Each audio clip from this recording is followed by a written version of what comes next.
अस्सलाम वालेकुम students. Last lecture में हमने पढ़ा था कि subject pronoun, possessive pronoun and object pronoun और इनके यूजेस आपको इंग्लिश सेंटेंस में बताए थे। कहाँ पर ये यूज़ होते हैं, ये अगर इंग्लिश का सेंटेंस स्टार्ट पर है तो सब्जेक्ट प्रोनाउन, अगर दरमियान में वर्ड यूज़ हो रहा है तो पोसेसिव प्रोनाउन यूज़ होगा, और अगर सेंटेंस के लास्ट पर यूज़ किया जाएगा तो ऑब्जेक्ट प्रोनाउन यूज़ किया जाएगा। अच्छा, अब पोसेसिव प्रोनाउंस की दो काइंड होती हैं, एक my and mine, our and ours, your and yours, their and theirs, his and his.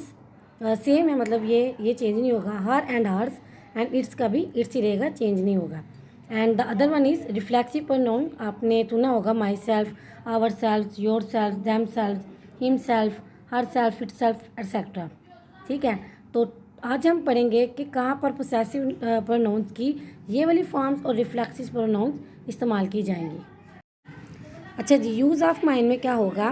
First example है this is your car and blue is my car. English का एक सेंटेंस है this is your car and blue is my car. यहाँ पर पूरा एक noun लिखने के बजाय माई कार आप लोग डायरेक्ट माइन में इसको कन्वर्ट कर सकते हैं, तो आपका सेंटेंस बनेगा this is your car and blue is mine.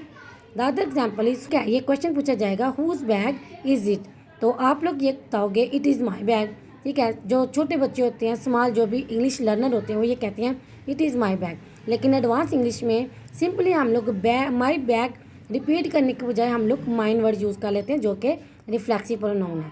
तो आएगा इट्स माइन। क्वेश्चन पूछा जाएगा whose bag is it, it's mine, whose pen is it, it's mine. मतलब आप कुछ भी नाउन की जगह आप लोग डायरेक्ट अपनी प्रॉपर्टी को, यानी अपने रिलेटेड कोई चीज़ को जाहिर करने के लिए आप सिंपली क्या लिख दोगे, माइन।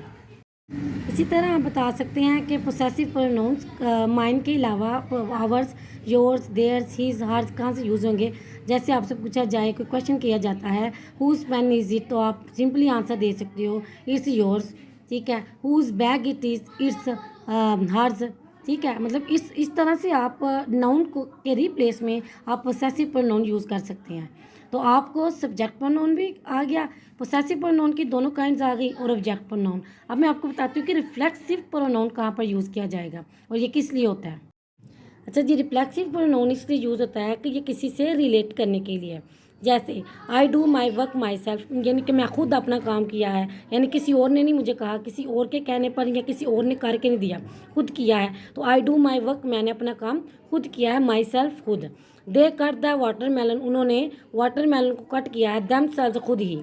ठीक है, यानी कि आई के साथ आपने क्या यूज़ किया, माई सेल्फ, और दे के साथ आपने क्या यूज़ किया, दैम सेल्फ। यानी ये रिलेट कर रहे हैं आपके सब्जेक्ट प्रोनाउन को, यानी आपका जो रिफ्लेक्सिव प्रोनाउन होगा वो according to your subjective pronoun होगा। ठीक है, सब्जेक्ट प्रोनाउन के जैसे I could not dress myself, you could not dress yourself, he could not dress herself. ठीक हो गया, तो मतलब आपके सब्जेक्टिव प्रोनाउन से रिलेटेड ही आपका रिफ्लेक्सिव प्रोनाउन होगा, जो कि रिलेट करेगा आपके अपने काम से, यानी आपने खुद किया हो by your self. Hope so आपको समझ। अच्छा जी, रिफ्लेक्सिव प्रोनाउन इसलिए यूज़ होता है कि ये किसी से रिलेट करने के लिए। जैसे I do my work my self, यानी कि मैं खुद अपना काम किया है, यानी किसी और ने नहीं मुझे कहा, किसी और के कहने पर या किसी और ने करके नहीं दिया, खुद किया है। तो आई डू माई वर्क, मैंने अपना काम खुद किया है, माई सेल्फ खुद। दे कट द वाटरमेलन, उन्होंने वाटरमेलन को कट किया है, देम सेल्फ खुद ही। ठीक है, यानी कि आई के साथ आपने क्या यूज़ किया, माई सेल्फ, और दे के साथ आपने क्या यूज़ किया, दैम सेल्फ। यानी ये रिलेट कर रहे हैं आपके सब्जेक्ट प्रोनाउन को, यानी आपका जो रिफ्लेक्सिव प्रोनाउन होगा वो according to your subjective pronoun होगा।